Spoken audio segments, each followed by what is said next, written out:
Hey YouTube, what the fuck is up? Today, I'm going to be reviewing my car. Audio production.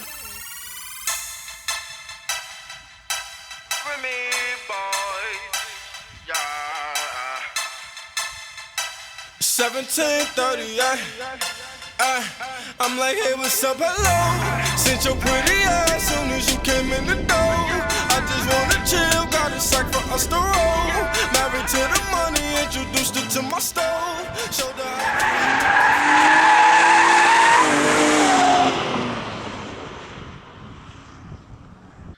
So, I have a 2007 BMW E92 330i Coupe. So, the 2005, I believe, to 2012. The E90 was the saloon, 91 was the touring or the estate, the 92 was the coupe like this one, and the 93 was the cabrio. I, at the time, was thinking, do I go for the cabrio, do I go for the 92, for the coupe? I decided that I wasn't going to be able to be using the cabrio enough for it to be worth it. I'd seen a few threads online saying we've got lots of problems with leaking in the car, and I didn't want, after my last car, after my E46, also a 3 Series, I didn't want any problems. All I had with my old one was problems, and yes, that was unrelated. That was just because that was a very old car. That was a 2001 with monumental miles on it. Picked it up cheap, and it was initially a good car, and then it just caused loads and loads of problems. So when I got this, I wanted to go for something that was completely new in comparison. Obviously not on a budget. It was not brand new. It was 2007, so I bought it actually at 9 years old at the time. In fact, tell a lie, 8 years old. Bought it in 2015. 65,000 miles on it. It was £9,900 with full BMW service history, and yeah, it was pretty much the ideal car. So let me just sort of talk you through it. It's the iDrive model, so it's got the dual binnacle dash. You can't just put the iDrive system into a non-iDrive one. It's not possible. So, because of having the twin dash, I went for the auto, went for one with paddles, because for me, getting one auto but then not being able to play at all it wasn't an option for me. It's not a DCT gearbox, it's not a double clutch, it is purely a normal automatic gearbox with paddles, so it is still your sort of your slow, typical automatic change. Not slow, but I would imagine that if you were pretty well-handed, you could do it faster with a manual. Went for an M Sport model. Various different reasons. I like the styling a little bit better. I also thought that things like the interior were nicer. That was an important thing for me. I spend a lot of time in the car, and the M Sport model's got a different steering wheel. It's more shaped, it's fatter. I believe it's slightly smaller, top to bottom, left to right. Your overall circumference is a little bit smaller, your radius. Then your SE model, also you get that, which is a beautiful feature. Out and in, I went for one that had the manual. You can get them electric. It's also got, you know, a few other bits and bobs that just make it stand out a little bit. I went for cream leather. I initially was looking at one that was red leather, and red leather was great, but I just couldn't see myself in it the entire time. So if I get out, I've gone for,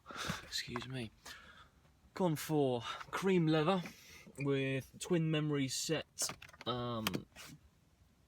fully electric seats, up, down, pivot, up, down, up at the back, down at the back. What else is there? On these models, being the coupe, you've only got 2 doors, so you've got quite a nice, fast forwards and backwards, which sits itself to your memory. It will stop. In the back, pretty decent. I sit quite far back, so it's not ideal for somebody to sit behind me if they got massive long legs, but overall it's a pretty decent, comfortable experience. You've got twin cup holder and a very, very good sound system. Very good sound system indeed, actually. This was just the B basic model sound system. I didn't go for the Blaupunkt or the Harman Kardon, I believe is the upgrade, in fact. Didn't go for that. And thus far, all I've done with it is tint the rear 3 windows and tint the rear lights, because living in Germany, I will often find myself having questions asked by the German police, which they're good in that they understand there's a car culture in Germany, but they are also quite strict. So when I got my windows tinted, I got a little red slip with it, and that basically is something that you deliberately have with you to show to the police. And thus far I've kept it completely stock. So it's your 3 litre, your N53 engine, B30, I believe. 272 horsepower, about 300 and something newton meters of torque, I believe. It's good for 155 miles an hour. Restricted. It gets there. You feel an electronic limiter kick in, because the car will definitely go past that. In fact, that is pure and simple the only reason why, for me, I would consider going for the remap, because on the 330 diesel, the remaps are available from 245 standard horsepower. Because of it being turbocharged, you can be looking at anything up to about 320, 325 horsepower for just the normal 330D, not for the 335D. For the 330i, because of it being naturally aspirated, there's not a huge amount of potential to be unlocked for it without going for sort of hardware. When you start going for software, the maps roughly will bring you up to about 284 horsepower, which, bearing in mind it's 272 now, I don't really fancy the idea of spending £300 on 12 horsepower, because realistically I could just drive a little bit better. If I wanted to be faster, I could just, get a bit of seat time. However, that will take the restriction off. It's a pretty thing, so I'm just trying to get you in shot with that as well. So yeah, I think I possibly will do it when the time comes, but at the moment I'm not really considering it. 155 mile an hour, and it gets there pretty quick. When you get to about 125 miles an hour, you can't count from 125 to 140 fast enough. As you say the numbers, it's already overtaken you. It's gone past you. So really, quite an astonishing car that BMW have actually made. However, we will go through a billion problems. A billion fucking problems with that car. Yes. Stay tuned. Okay, so we find ourselves down by said wheels. Wheels, suspension and brakes is my topic. Suspension wise, it's good, really good. Nothing massively to say about that. It handles well. It's it could do with a limited slip differential and LSD, but with the open diff, so long as you don't drive like an absolute tosser, then normally you're right. Now, here are some gripes. BMW can't make alloys. These are the MV3s, the 18-inch. If you go for the MV4s, the 19s, which was an optional extra and at quite a good cost, you would be looking at an extra sort of extra 1,200 quid, because it was like the M Plus packet. Whereas the bog standard M Sport would have come with the MV3s, and I'm sort of glad that I did, because these aren't so well known. But the MV4s, your 19-inch ones, your twin 12-spoke, I believe, sort of the 24-spoke, but they're done in pairs, really hideously known for cracking. So if you come to buy one, consider that. Don't be afraid to get in around the wheels and look for crack repairs. It's something that actually has come up on my passenger rear, on my roadworthiness test, that that there is a visible repair made. So it came up as an advisory for that. The other one, BMW has a real issue with telling you on the iDrive system to seek assistance from your local BMW dealership. Now, that is, to me, scare tactics. That is scare tactics. What it is saying with all these messages is blah blah blah, problem, have it seen immediately.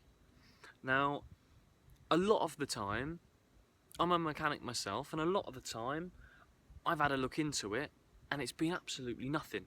For example, the pad wear sensors are designed to trip when you've got over 3mm of pad left.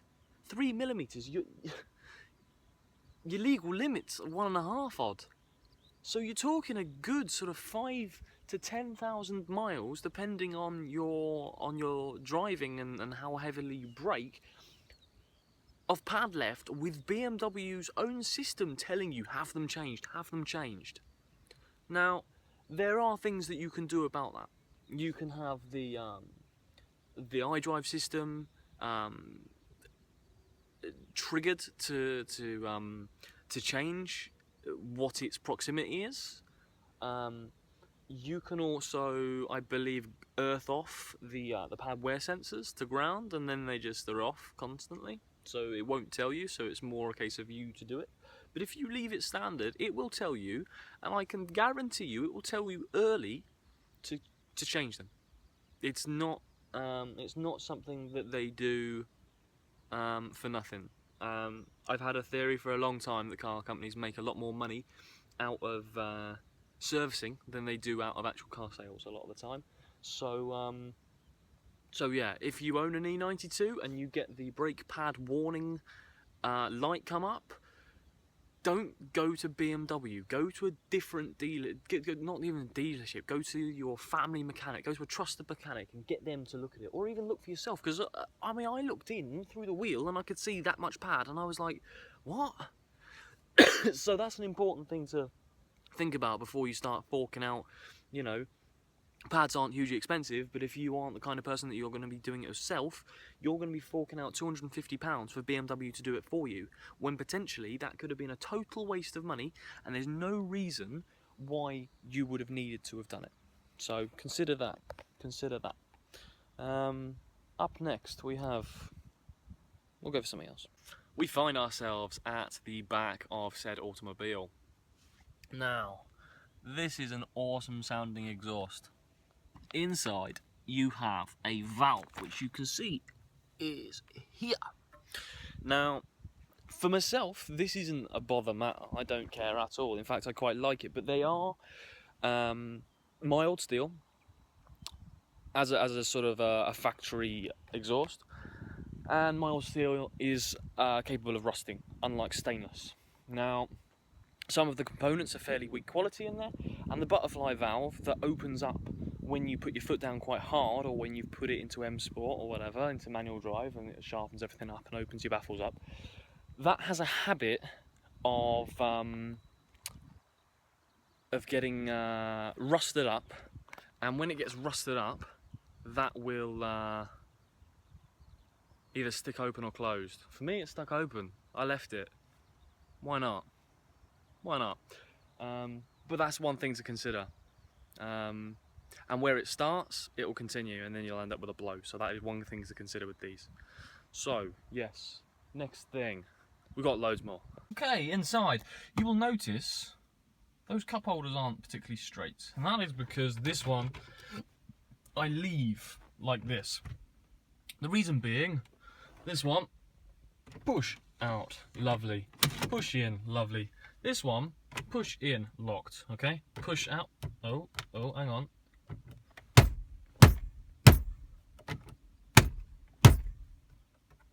There we go. Now, this was a £40,000 car when it was new, and much as it still looks great, I feel like a bit of a dick when somebody pushes that in and I want to get myself a can of drink and I've got to smack my dashboard. That is not funny. That annoys me quite a lot. And from BMW, I was quoted £190. £190 for this piece of plastic shite. You know, if it was a black interior, this is where I stabbed myself in the foot a little bit. If I got the black interior, you can get these left, right and centre, but this being cream is a little bit more of an issue to actually find one. So I think I'm going to eventually buy a black one, find some way of tearing this off, and possibly just like epoxy in it back on, using like Araldite or something to stick it back on. But yeah, I leave it like so, looking a little bit badly fitted, because if I don't, well, I'm not getting a drink. Simple as. However, it's not all bad. It's not all bad. I'm a 24-year-old male. I'm able to insure this for a little over £500 a year. Fully comprehensive with a £50 excess. That is not bad at all. That is not bad at all. It's a fast car. It does 0 to 60 in around sort of 6 seconds. It handles well. It sounds great. It's fast. Living in Germany on the Autobahn, you're allowed to actually push it, and a lot of the time I find myself catching up on people and not really many people catching up on me, and if they are really fast cars. You know, the RS6s and the Audi R8s and your Ferraris and stuff like that. Otherwise, nothing really sits behind me flashing me if I've got my foot down, because this thing is pretty quick, and especially going from an E46 318i, which was a 4-cylinder 1.9 litre piece of absolute wank. This is a big step up. This is a nice step up. You do get looked at as if your financial situation is quite well off, because yes, it is 9 years old now, but it is still a car that was valued at £40,000 when it was new. So it is seen in a similar light to the £40,000 cars of now. Obviously not the same, because somebody's not going to be buying a £40,000 car that's 9 years old for £40,000. They're going to be buying it for a fraction of the price. I bought it for a quarter of what it originally sold for. However, the amount of features that you get in it, the styling, the handling, the noise from it, the speed and the performance, is all very similar to what you would find by getting yourself a 428i now, which is obviously the 4 Series, because this is the last of the 3 Series coupes. Afterwards, the 4 Series came out, so you don't get a 3 Series coupe anymore. You simply buy a 4 Series, which is actually a little bit of a money maker, I think, for BMW, because if you look on the BMW Build Your Car website and you put in the equivalent specs of a 328i and a 428i, the money for a 428i, bearing in mind you get a slightly more stylish looking car that is less practical realistically, you are getting the same car with less practicality and a little bit sort of more sporty styling for around and about sort of 5% more. You're talking a couple of £1,000. I totted one up and it was a 3 Series and it was a 328i, and it was totted up for, I think it was £34,000, and the equivalent in the 4 Series was £36,000 or £37,000. So consider that when you're looking for a new one, if you're looking for something to replace your older car. However, this is something that I would definitely say to consider in amongst all the things that I've previously mentioned. So, I've got a button start, which is great.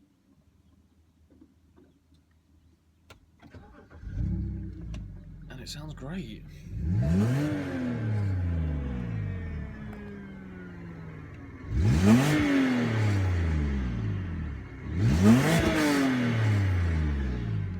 So it's definitely a BMW.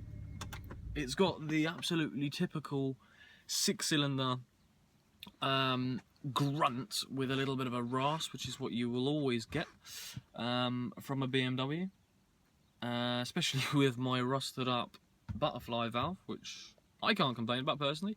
There are the odd occasion when I would like to creep home down my road and I kind of wish that it was a little bit quieter, but really, realistically, when you are just pootling along, it does still idle pretty quietly, which is nice. If you buy one of these, one of the most important things to look for is ABS pump. ABS pump, if it has not been done, more than likely will go. There was a recall on them. They cost near as makes no difference £1,000 to have them replaced, and companies that replace them will now do a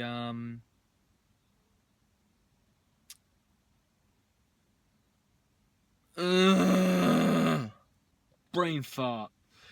Will do a guarantee. You'll get a lifetime guarantee on your new part. Really fucking important that you do that. I would not have bought one without that. Simple as that. I would not have bought one without that, because I would not want an extra £1,000 onto my rather fairly expensive car anyway, you know, not long afterwards. So do it. Make sure you buy one without it, with it done, sorry. If there is one without it, get them to do it or knock some money off and then get it done before it breaks. It will leave you stranded. It won't let you drive. So, problematic, potentially. Potentially problematic. Who wants to see a donut? Do you want to see a donut? Yeah, okay.